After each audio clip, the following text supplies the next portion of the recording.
नमस्कार दोस्तों, मैं हूं वीरेंद्र चौधरी दिल्ली डाउन के लिए।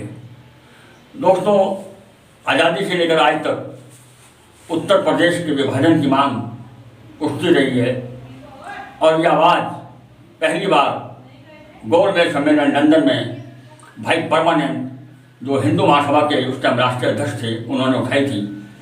उसके बाद से लेकर आज तक 70-72 साल हो गए हैं, ये आवाज़ लगातार उठती चली आ रही है। लेकिन अब इस आवाज़ के अंदर जिसे बार बार सरकारें आती रही और आवाज़ को दबाती रही अपने मुनाफे के लिए, क्योंकि वेस्टर्न युग जो है वो कुबेर का खजाना है, जिसे जम के राजनीति के जो लुटेरे हैं वो लूटते रहते हैं। लेकिन अब ये आवाज़ पूर्वांचल, अवध, पश्चिम प्रदेश और बुंदेलखंड में आग की तरह सुलगने लगी है। और एक बात मैं आपको बता दूं कि क्रांति जब पैदा हो जाती है तो वो अंदर ही अंदर सुलगती रहती है। उस क्रांति को आप जितना दबाओगे वो क्रांति उतना ही उभर के सामने आएगी। ऐसा ही अब देखने को मिल रहा है बुंदेलखंड में, जहाँ बुंदेलखंड के अंदर भानु साहेब, जो बुंदेलखंड निर्माण मोर्चा के राष्ट्रीय अध्यक्ष और एडवोकेट हैं, बुद्धिजीवी वर्ग से हैं, उन्होंने इस आंदोलन को, इस दबी कुचली आवाज़ को इस कदर उठाया है कि वहाँ की जनता ने भानु सहाय के साथ मिलकर के पहले जो वहाँ के 8 सांसद हैं, जिसमें एक महिला है, उसे छोड़ दिया गया क्योंकि महिला मातृशक्ति है, बाकी 7 सांसदों के पहले पुतले के रूप में चिता जलाई और उसके बाद उन्होंने उनकी सांसदी का पिंडदान किया। और पिंडदान भी वहाँ किया जिस नदी, पहुँच नदी को उमा भारती ने गोद लिया था और ये कहा था कि मैं इसे स्वच्छ और निर्मल बना दूंगी। तो वो भी आप तस्वीर में देखेंगे कि भाजपा के कथनी और करनी में कितना अंतर है। तो आपको जो वीडियो दिखाने जा रहा हूँ उसमें पंडित दान करते हुए आपको दिखाई देंगे हमारे भानु प्रताप साहेब। इससे आप लगा लीजिए आइडिया कि अगर अब उत्तर प्रदेश का पुनर्गठन नहीं होता तो ये आग बहुत बुरी तरह फैल जाएगी। तो देखें आपको ये वीडियो।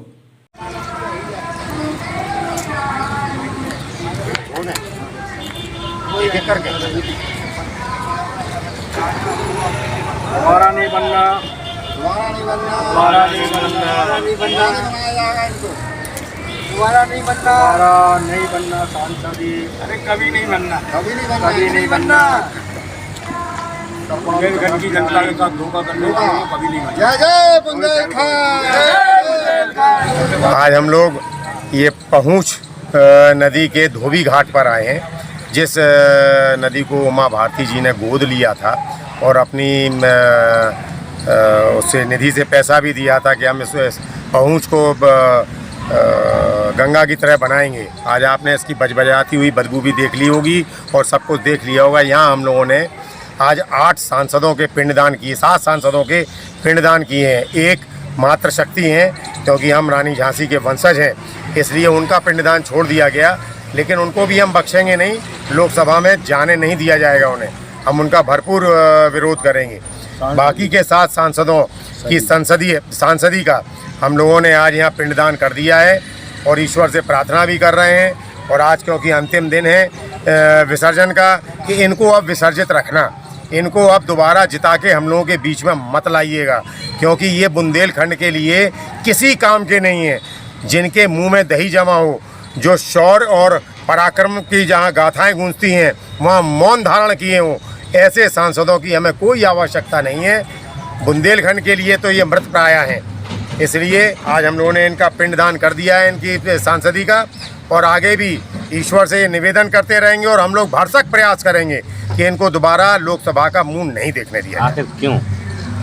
लगातार 9 साल से, 9.5 साल से प्रधानमंत्री मोदी जी, राजनाथ सिंह जी, उमा भारती जी, थोड़ा विषय अलग था, राजनाथ सिंह जी और ये सारे सांसद बुंदेलखंड शुरू में तो बोलते रहे, जब जीत गए उसके बाद इनके मुंह में दही जम गया। इनने कोई भी कार्य ऐसा नहीं किया जो बुंदेलखंड के पक्ष में जा रहा हो।